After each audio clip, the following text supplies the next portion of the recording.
How to install an HP printer in macOS using AirPrint.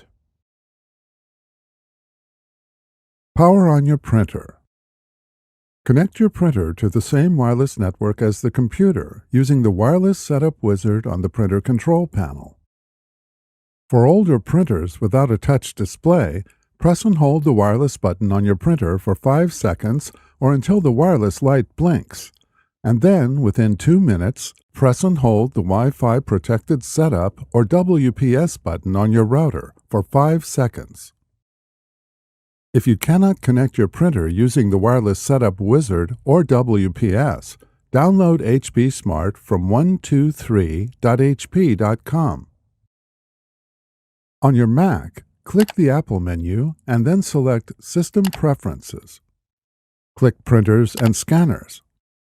Your printer should automatically be added to your print queue. If your printer is not listed, click the plus sign. Click your printer. Click Add to complete adding your printer to the queue. Before heading ahead into the video, in case you are facing any issue with your HP printer device, get in touch with our HP printer expert.